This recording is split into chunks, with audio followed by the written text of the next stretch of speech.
जहां है गंगा यमुना सरस्वती का संगम, वहीं पर है राजनीति की कई धाराओं का उद्गम। देश को दिशा देता एक प्रदेश, जहां से नेतृत्व पाता है अक्सर ये देश।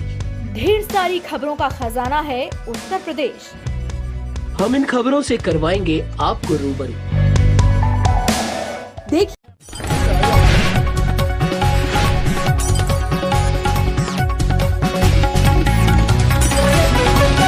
नमस्कार, KPTV भारत न्यूज चैनल में आपका स्वागत है। मैं हूं आपके साथ लक्ष्मी। आइए नजर डालते हैं खबर की ओर। दबंग महिला ने त्रस्त होकर पीड़ित परिवार आत्मदाह करने को हुआ मजबूर। पीड़ित परिवार को कई वर्षों से नहीं मिल पा रहा न्याय।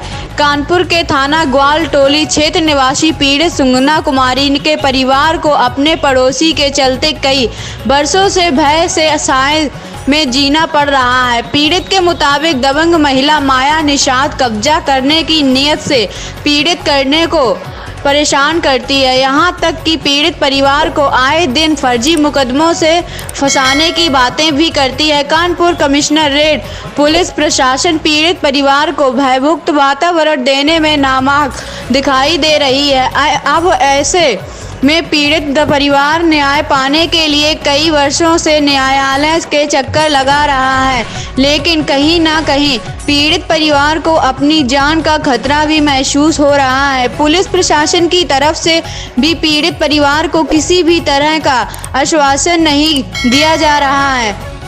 पीड़ित परिवार का कहना है कि मेरे मकान को कब्जा करने के लिए ये सब किया जा रहा है। ऐसे में न्यायालय का दरवाजा खटखटा रहा है पीड़ित परिवार पर, परंतु न्याय मिलता नजर नहीं आ रहा है। सबसे बड़ा सवाल यह खड़ा होता है कि इतने वर्ष बीतने के बाद भी पीड़ित परिवार को क्यों नहीं मिल पा रहा है। क्या आज भी कानपुर नगर में कमिश्नरेट पुलिस प्रणाली लागू होने के बावजूद भी ऐसे भय के साथ जीना पड़ेगा पीड़ित परिवार को। जनपद कानपुर में संवाददाता दीपक कुमार की रिपोर्ट। क्या नाम है आपका? सुगंधा कुमारी। क्या मामला था, किस वजह से आप आज हम लोग पास आए? सर, मेरे बगल में एक माया नाम की औरत है, माया निशांत, बहुत ज़्यादा परेशान करके रखे हुए हो, जबकि मेरा कोर्ट से चल रहा है। कब का मामला है, क्या हुआ है? अभी होली वाले टाइम पे काफ़ी लड़ाई झगड़ा हुआ है। किस बात पे? वही मेरे मकान का केस चल रहा है, जबकि हमारा कोर्ट से चल रहा है। उसके बाद भी वो आए दिन लड़ाई झगड़ा गाली गलौज करती हैं। मतलब वो बहुत ही गंदी औरत है, इतनी ज़्यादा है कि बाहर के लड़कों को बुलवा के उल्टी सीधी बातें करना, गाली गलौज करना, यही सब उसका काम ही है।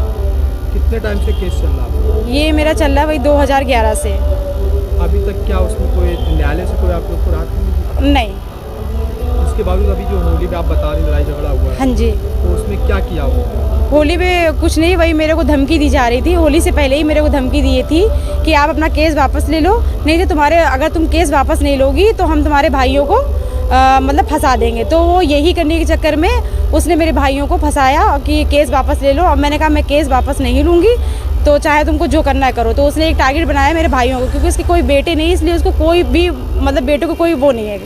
तो उसने मेरे भाइयों को फंसाया अपनी लड़कियों के साथ कि बलात्कार करने के जुल्म में उसको मेरे भाइयों को फंसा दिया उसने। तो मैं यही चाहती हूँ कि मतलब कुछ उस पर कार्रवाई की जाए। छेड़छाड़ पुलिस में जानकारी दी, अभी कोई सुनवाई नहीं हुई है मेरी। शासन प्रशासन से आप क्या चाहते हैं? मैं ये चाहती हूँ कि हमको मतलब करवाएं, क्योंकि वो इतनी गंदी हरकतें करती है। भाइयों को लेके कभी धमकियाँ देती है, बाहर के आदमी बुलवाती है, बाहर के लड़कों को बुलवाती है कि मैं ये करवा दूंगी, मैं वो करवा दूंगी। जितनी जल्दी हो सके उतनी जल्दी केस वापस ले लो, वरना तुम्हारे भाइयों को तुम्हारे परिवार को छोड़ूंगी नहीं। कहाँ का मामला है? की धमकी भी देती है? हाँ जी, मारने की धमकी देती है। अगर नहीं लोगी तो जान से जाओगे। मामला कहाँ का है ये अस्पताल घाट 11/6। थाना कौन सा लगता है? ग्वाल टोली थाना, परमट चौकी। क्या नाम माता जी आपका? मीना देवी।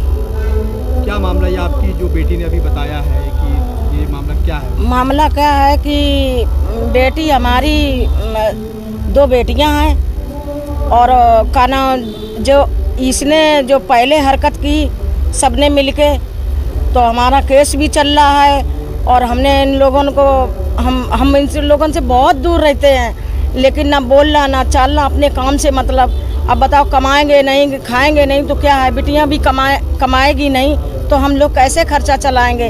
हम मजदूर आदमी।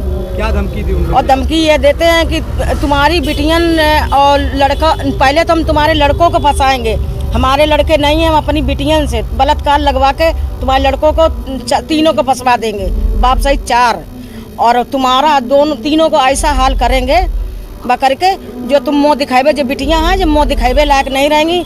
अब तुमने शादी तो करना ही पाई, देखा शादी कैसे कर लेती हो। अगर आपको न्यायालय से न्याय नहीं मिल पाता है तो क्या करेंगे? आप हत्या करेंगे और क्या, और कुछ बचे ही नहीं रही। मेरी वे लोग मल्ला निषाद हैं और सब मतलब एक ही जात के हैं। मेरी अकेली बकरी है, मेरी कोई वो नहीं है कि हम अकेले तैसे हम डरते रहते हैं, हम आगे बढ़ नहीं पाते हैं। लड़का लिफ्टिंग में खेलता है, बाहर जाता है, खेलता है, हम उसकी इसलिए खिलाई पिलाई उसके पास खर्चा करते हैं उसके लिए, लेकिन हम नहीं कर पाते हैं इसके डर के मारे। और फिर भी बच्चों के ऊपर वो ये करती है। अब वो गंदी किस्म की है, लड़कों को उइच करके अपनी लड़कियां आगे करती है, इसमें उसकी जीत होती है और इसलिए हम लोग डरते हैं। हम कहाँ जाएं? अब मरने के अलावा और क्या है? जब मेरी बिटियन को, लड़कन को, सबको वो हो जाएगा तो मैं कहाँ जाऊँगा? आप न्यायालय से क्या मांग कर? हम तो यही न्याय की मेरी रक्षा करी जाए, हमारे बच्चों को वो ना करो जाए, हमारे बच्चे आगे बढ़े।